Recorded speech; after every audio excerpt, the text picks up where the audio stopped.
दोस्तों नमस्कार। दोस्तों अभी एक और अपडेट के साथ आया हूँ। मैं बिमल शाही, आपका दोस्त, आपको अपने चैनल में स्वागत करता हूँ और आशा करता हूँ कि आप लोग सब लोग स्वस्थ होंगे, मस्त होंगे। तो दोस्तों आज हम लोग बात करेंगे हरियाणा चुनाव के बारे में। जी हाँ दोस्तों, जैसा कि आप लोग सब जानते हैं, हरियाणा चुनाव का घोषणा हो गया है और 5 अक्टूबर को सिंगल फेज़ में हरियाणा में चुनाव होंगे। और हरियाणा के चुनाव में मल्टीपल पार्टीज़ अपने अपने कैंडिडेट के साथ उतरने का प्रयास करेंगे। और हर एक पार्टी चुनाव जीतने के लिए ही मैदान में है। तो देखिए कौन पार्टी चुनाव जीतता है, कौन हारता है, ये तो जब चुनाव होगा और जब चुनाव की वोटों की गिनती होगी उसके बाद ही पता चलेगा। लेकिन सभी पार्टियां अपने अपने स्तर से लोगों को लुभाने में, वादे करने में और कैंपेन करने में लग गई हैं। तो इसमें सबसे बड़ी दो पार्टियां हैं जो आपस में टकराएंगी। एक है बीजेपी, भारतीय जनता पार्टी, जिसकी वर्तमान में भी सरकार है और पिछले 10 साल से सरकार है। और दूसरी पार्टी है कांग्रेस, जो सत्ता में आने को बेचैन है। किसी भी तरह वो चाहती है कि सत्ता में आ जाए। इसके लिए हालांकि 2024 में, अभी पिछले कुछ महीने पहले लोकसभा चुनाव में जहां बीजेपी को उतनी ज़्यादा सफलता नहीं मिली जितना मिलना चाहिए था, लेकिन फिर भी ये कह सकते हैं कि ठीक ठाक रहा। मतलब कि 10 साल के एंटी इनकम्बेंसी के बाद भी अगर कोई पार्टी 10 में से 5 सीट जीत जाती है। हालांकि पिछले 2019 के चुनाव में कांग्रेस वहाँ कांग्रेस का खाता भी नहीं खुला था और बीजेपी को पूरे 10 की 10 सीटें वहाँ मिल गई थी। तो अगर 2019 के चुनाव के मुकाबला में देखें तो कांग्रेस को ये बहुत बड़ी सफलता थी। और इसी सफलता से उत्साहित होकर कांग्रेस बड़े ज़ोर शोर के साथ चुनाव लड़ने का ऐलान कर रहा है। पार्टी के जितने भी नेता हैं सब बड़े मतलब उत्साहित हैं। उन्हें लग रहा है कि कांग्रेस को हरियाणा में जीत मिल चुकी है, बस अब वोटों की गिनती होनी बाकी है। और और कांग्रेस का कोई आदमी जाके वहाँ मुख्यमंत्री का शपथ ले लेगा। ये लोग इतने कॉन्फिडेंस में हैं।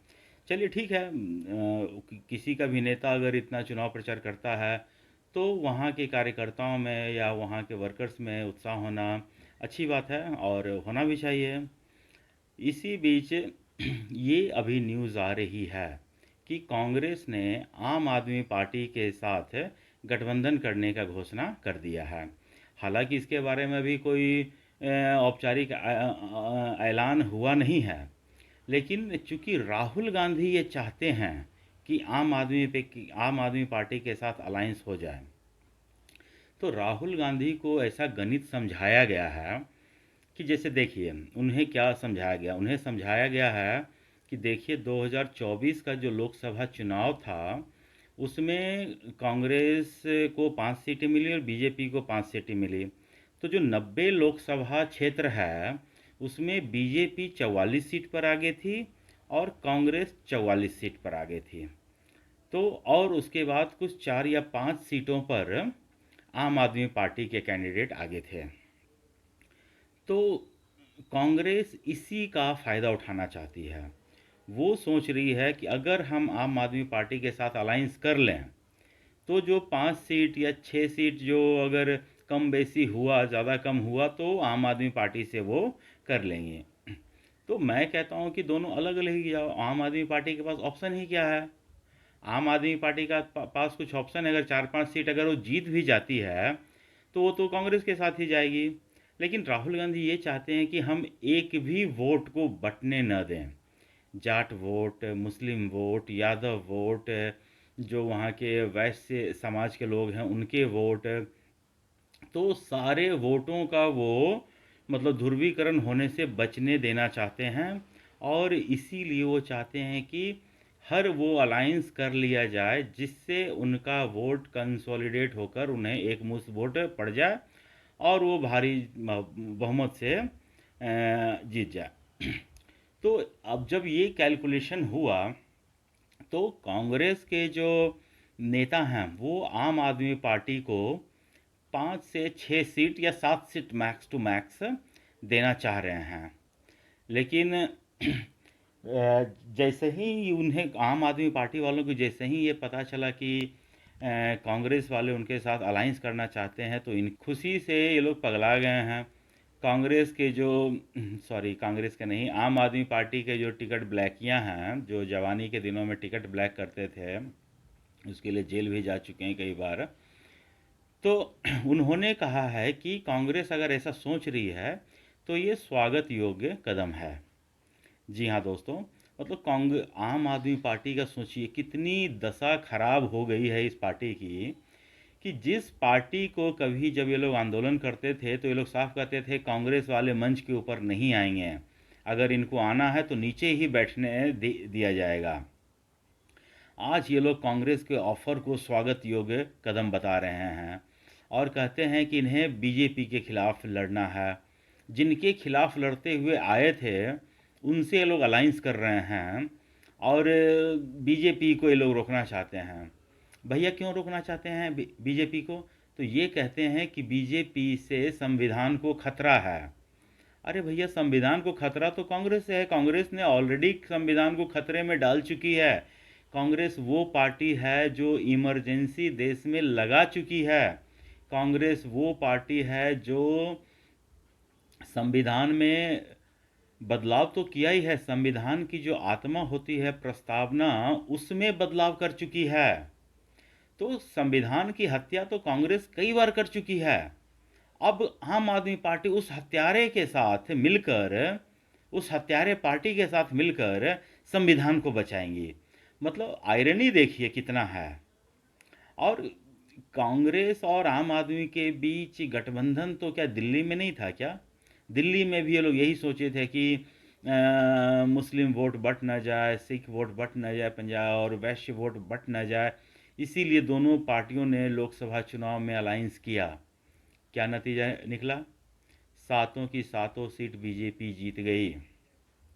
और अगर हरियाणा में आम आदमी पार्टी और कांग्रेस का अलायंस होता है तो नतीजा यही निकलने वाला है।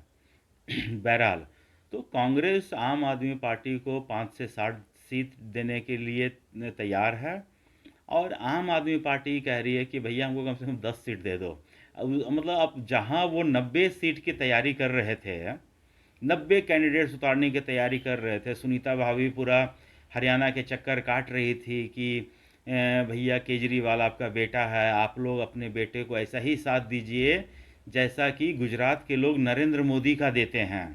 तो अब देखिए हरियाणा के लोगों के सामने ये लोग गिड़गिड़ा रहे हैं कि किसी तरह केजरीवाल को ये जिता दें। और मुझे लगता है कि अगर किसी भी तरह, मतलब कि अब केजरीवाल को तो 10 सीट ही मिलने जा रहा है, अगर केजरीवाल बहुत ज़्यादा नाक रगड़ता है तो कांग्रेस मैक्स टू मैक्स उसे 10 सीट देगी। तो सोचिए 90 सीट अगर कांग्रेस पूरा टोटल है और 90 में से 10 सीट कांग्रेस अगर आम आदमी पार्टी को दे देता है और 80 सीट खुद रखता है, तो सोचिए अगर अगर मान लेते हैं, चलिए एक समय के लिए मान लेते हैं कि कांग्रेस चुनाव जीत जाती है, तो क्या वो अरविंद केजरीवाल को हरियाणा का सीएम बनाएगा? मुझे नहीं लगता है। अच्छा, उसके बाद तो देखिए कौन कौन सी पार्टी हरियाणा में चुनाव के लिए ताल ठोक रही है। एक तो हो गई बीजेपी, दूसरी हो गई कांग्रेस जो अभी आम आदमी पार्टी के साथ अलायंस करने को तैयार है, तीसरी जो पार्टी है वो जेजेपी, जननायक जनता पार्टी। ये पार्टी है दुष्यंत चौटाला वाली पार्टी जिसके साथ बीजेपी का अलायंस था, लेकिन अभी वो अलायंस ये लोग तोड़ दिए हैं। तो जेजेपी ने भी एक चंद्रशेखर आज़ाद की पार्टी है, आज़ाद समाज पार्टी, उसके साथ उन लोगों ने अलायंस किया है। और एक है इंडियन नेशनल लोकदल, जी हाँ, अभय चौटाला की पार्टी। तो अभय चौटाला की पार्टी ने भी बहुजन समाजवादी पार्टी के साथ अलायंस से किया है। तो अभी हरियाणा के चुनाव मल्टीपल मतलब कि एंगल्स पे लड़ी जाएंगी। एक तरफ जहाँ बीजेपी है, कांग्रेस है, जेजेपी है, एलडी है, तो इतने सारे कॉर्नर्स पे चुनाव लड़े जाएंगे। तो मुझे लगता है कि चुनाव में विनिंग मार्जिन इस हिसाब से कम हो जाएगा। मतलब कि अगर किसी को 25 से 30% वोट अगर ले आता है तो वो पार्टी जीत जाएगा, इसमें कोई दो मत नहीं है। तो अब देखिए, मैं ये जो वीडियो बना रहा हूँ वो मैं हिपोक्रेसी के ऊपर बना रहा हूँ। कि सोचिए, अरविंद केजरीवाल वही आदमी है जिसने अपने बच्चों की कसम खाई थी। दुनिया में सबसे बड़े अगर कसम होता है तो बच्चों की कसम होती है। जो आदमी अपने बच्चों की कसम तोड़ सकता है वो जनता से किया हुआ वादा को क्या निभाएगा। सबसे बड़ी बात यह है, केजरीवाल न बच्चों के साथ जो कसम खाया था उसे निभाया, और तो जनता से किया हुआ वादा तो उसके लिए कुछ भी है ही नहीं। तो मैं हरियाणा के लोगों से अपील करना चाहता हूँ कि आप इधर उधर के चक्कर में न पड़ें। अच्छा, एक और बात कहना चाहता हूँ। अभी आपने देखा होगा कि कुछ जो हरियाणा के जो प्लेयर्स हैं, खिलाड़ी हैं जो ओलंपिक्स में गए थे, जैसे कि विनेश फोगाट और बजरंग पूनिया, ये दोनों प्लेयर काफ़ी अभी आंदोलन किए थे, और कांग्रेस इनके लिए भारत रत्न की मांग कर रही थी कि भारत सरकार इन्हें भारत रत्न दे दे। और देखिए इन लोगों का दोगलापन देखिए, जब दूसरों से कह रहे हैं कि इनको भारत रत्न दे दीजिए, जबकि ये लोग आपके इशारे पे नाच रहे थे। और जब कांग्रेस को एक राज्यसभा सीट मिला जिससे ये किसी अपने खास आदमी को राज्यसभा भेज सकते थे, तो इन्होंने बजरंग पुनिया या विनेश फोगाट को नहीं चुना। इन्होंने चुना एक ऐसा मालदार आदमी, मालदार वकील, जो इनके लिए सुप्रीम कोर्ट, हाई कोर्ट में केस लड़ सके, और सड़क पर धक्के खाने के लिए या आंदोलन करने के लिए विनेश फोगाट और बजरंग पुनिया जैसे national level, international level player का यूज़ करते हैं। तो मैं लोगों के, हरियाणा के लोगों से ये कह रहा हूँ कि इनका दोगलापन देखिए, और फिर इनको या किसको वोट देना ये आप तय कीजिए। लेकिन एक बार इन लोगों का दोगलापन ज़रूर देखिए। अच्छा, अभी मैं देख रहा था कुछ दिन पहले न्यूज़ में कि कांग्रेस पार्टी ने अपने कुछ लोगों का मतलब कि कैंडिडेट का लिस्ट निकाला है। उस पे न विनेश फोगाट का नाम है, न बजरंग पुनिया का नाम है। इन लोगों को पता नहीं कौन से प्रायोरिटी लिस्ट में रखा गया है कि अगर कोई न मिला कैंडिडेट्स तब इनको हम उतारेंगे। अगर कांग्रेस के लिए ये प्लेयर्स, इंटरनेशनल प्लेयर्स जिनके लिए कांग्रेस इतने मतलब कि इनकी बैकिंग करती थी, अगर इनके लिए ये प्लेयर्स इतने ही इम्पोर्टेंट थे तो इनको तो पहले ही लिस्ट में इन दोनों का नाम रखना था, विनेश फोगाट का और बजरंग पुनिया का, ताकि ये लोग दूसरे को दिखा भी सकते थे कि देखो तुमने इनके साथ ठीक नहीं किया और हमने इनको चुनाव में टिकट दिया। कम से कम इतना तो कर सकते थे। लेकिन कांग्रेस का न तो मतलब कि नीयत साफ है, न नीति साफ है। और हरियाणा के लोगों को मैं इसी बात को लेकर आगाह करना चाहता हूँ कि जिस पार्टी की न नीयत ठीक है, न नीति ठीक है, वैसे पार्टी से दूर रहने का कोशिश करें, और जिताने का तो बिल्कुल भी ना सोचें। ठीक है, तो आज के लिए बस इतना ही दोस्तों। आप लोग अपना ख्याल रखिए, स्वस्थ रहिए, मस्त रहिए। तब तक के लिए नमस्कार, धन्यवाद।